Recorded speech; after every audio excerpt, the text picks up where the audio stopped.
आज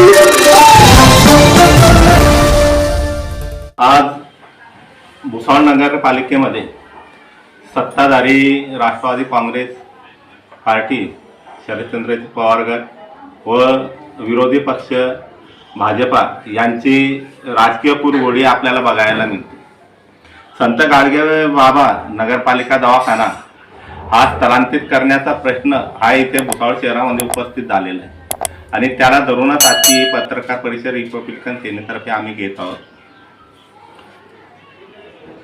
संत गाडगे बाबा रुग्णालय हे गेल्या अनेक वर्षांपासून भुसावळ शहरामध्ये आहे आणि या रुग्णालयातून गोरगरीब कष्टकरी वृद्ध महिला यांचा इलाज तिथे कमी खर्चामध्ये होतो।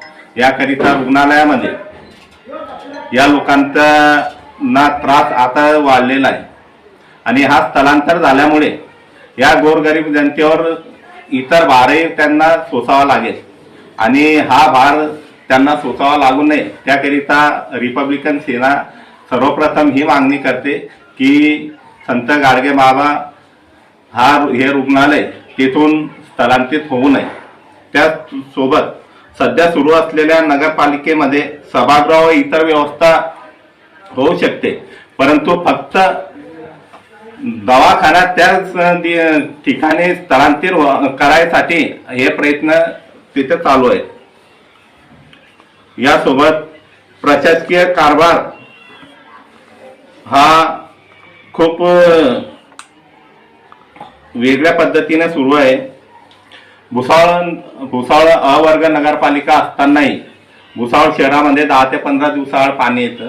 त्यासोबत भुसावळमध्ये रेल्वे अतिक्रमण धारकांचा प्रश्न आताही हा वाचून उभा आहे, परंतु याकडे लक्ष न देता दवाखाना हा स्थलांतरित करायचा घाट हा भुसावळ नगरपालिकेमध्ये चालू आहे। याला रिपब्लिकन सेना हे कडाडून विरोध करीत आहे आणि रिपब्लिकन सेना याकरिता रस्त्यावर पण उतरायला तयार आहे। नक्कीच दवाखाना हा लवला गेला नाही पाहिजे याकरिताच आम्ही आज इथे पत्रकार परिषद घेत आहोत आणि त्यांनी जर यू टर्न मारलेला असेल तर त्यांनाही समजलेलं आहे की जनभावना काय आहे आणि लोकशाही मार्गाने आणि संविधानाच्या चौकटीत जर त्यांना त्या पद्धतीने काम करायचं असेल तर त्यांनी संविधानाच्या चौकटीत जे जनतेच्या हिताचं काम आहे त्यासाठी त्यांनी नक्कीच प्रयत्न केला पाहिजे।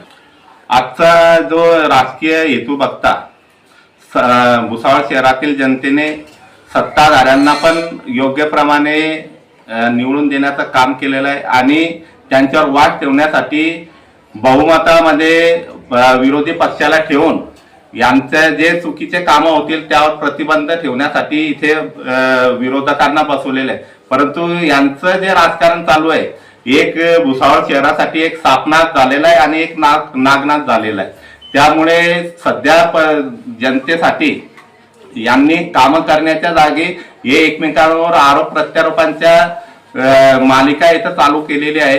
तरी यांनी एकमेकांना विश्वासात घेऊन भुसावळ शहराचा कसा विकास होईल यासाठी सर्वांनी प्रयत्न केला पाहिजे। आज ज्या पद्धतीचं वातावरण आपल्याला दिसतंय सर्वात जास्त तर पत्रकार लोकांच्या नजरे आळून काहीच लपत नाही।